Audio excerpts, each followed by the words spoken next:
Direct selling परिवार को फिर से देखते हुए बहुत अच्छा लग रहा है। माननीय मंत्री यहाँ पर हैं। मंत्री महोदया को मैं बताऊंगा 2016-17 में मैं आपके विभाग का सचिव था। उस समय रामविलास पासवान जी मंत्री थे और सीआर चौधरी राजस्थान के वो आपकी जगह पे थे, एमओएस थे। और ये सब जो डायरेक्ट सेलिंग का बिजनेस करते हैं बड़ी ईमानदारी से, निष्ठा से, उनको बहुत परेशानी थी।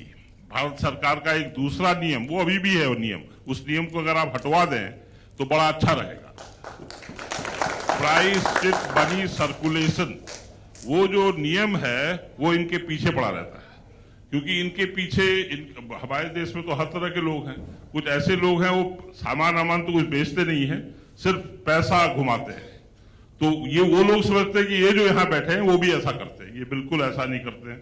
आपके पीछे ही एचसी दूसरा एसोसिएशन है, उसके प्रेसिडेंट बैठे हैं संजीव जी। वो जो हैं उनका कारखाना मैंने जयपुर में जाके देखा है। एमवे का कारखाना मैंने मदुरई में जाके देखा है, जहां ये लोग सब अपना अच्छा सामान बनाते हैं और उसको एक नेटवर्क के माध्यम से ईमानदारी से बेचते हैं।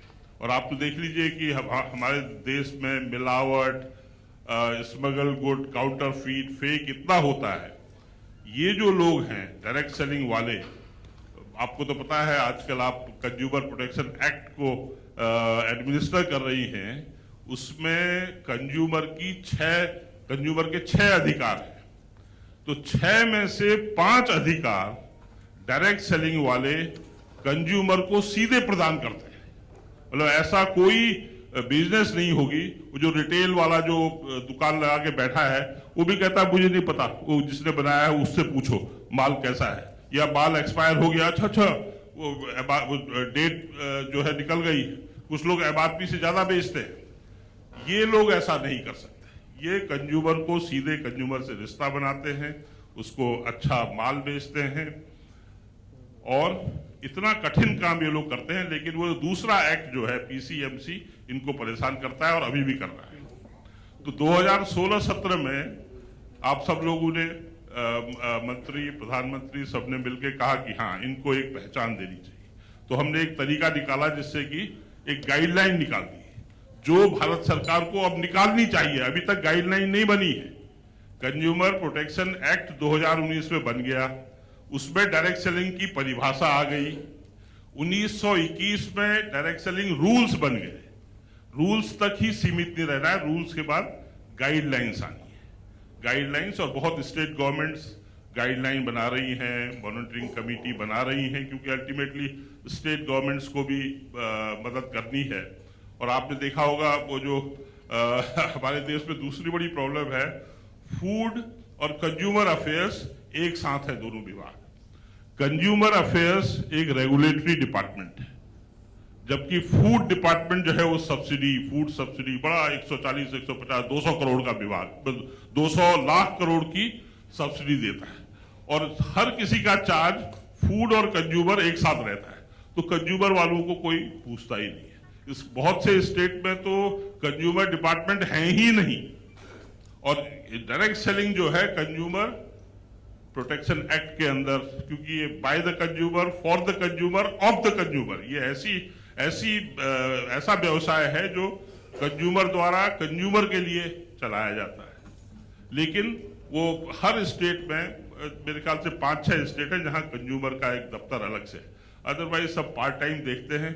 वो बड़ा दफ्तर जो फूड वाला है उस पर ध्यान ज्यादा रहता है, कंज्यूमर में किसी का ध्यान नहीं रहता। तो ये अगर आप परिवर्तन करा दो, हर स्टेट में कंज्यूमर डिपार्टमेंट हो, वो डायरेक्ट सेलिंग को देखें, इनको प्रमोट करें। नहीं तो 2016-17 में जो हम लोग गाइडलाइन बनाई थी, 21 में वो विड्रॉ हो गई, रूल्स बन गए, बहुत बढ़िया हुआ। अब चैलेंज इन लोगों को है, डायरेक्ट सेलिंग के उद्यम को चैलेंज है, क्योंकि भारत सरकार ने नियम बना दिए, कैसे खेल खेलना है वो तो बना दिया है। अब उसको फाइन ट्यून करना होगा, कितने ओवर देने हैं, किसको कैसे आउट करना है, उसके लिए गाइडलाइंस की अब जरूरत है रूल वाइज। यहाँ पर बहुत लोग हैं और एफडीएसए हमेशा फोर फ्रंट में रहा है, आईडीएसए है दूसरा एसोसिएशन, तीसरा भी मैंने बताया एचसी एक एसोसिएशन है, 4 हम लोगों के डायरेक्ट सेलिंग के एसोसिएशन हैं। लेकिन ये लोग सब संगठित हैं और ये सरकार से सिर्फ यही कहते हैं कि हम अच्छा माल बेचते हैं, ईमानदारी से बेचते हैं, हमारी मदद कीजिए। ये इंडस्ट्री को मैं बार बार चैलेंज करता हूं, जब मैं सचिव था तब से आज ये करीब $2 बिलियन, करीब 15,000-16,000 करोड़ में अटकी पड़ी है। सुरेंद्र वत्स जी जानेंगे, बीच में थोड़ा सा ग्रोथ हुई तो 20,000 करोड़ से आगे हम नहीं बढ़ पा रहे हैं। अब नियम कानून सब हो गए हैं तो बहुत मदद की जरूरत है। तो इस समय आप आई हैं, मेरे ख्याल से मैं दूसरी मंत्री को डायरेक्ट सेलिंग के फंक्शन में देख रहा हूं। एक बार बहुत पहले आईडीएसए के फंक्शन में आए थे एक मंत्री और आज आप आ रही हैं, तो इनका सौभाग्य है, बहुत अच्छा है और मेरे ख्याल से आप मदद करेंगी इनको आगे बढ़ने के लिए। तो आपके रहते हुए ये जो है 20,000 से 40,000 करोड़ पहुंच जाए तो मुझे बहुत अच्छा लगेगा। तो बहुत बहुत धन्यवाद।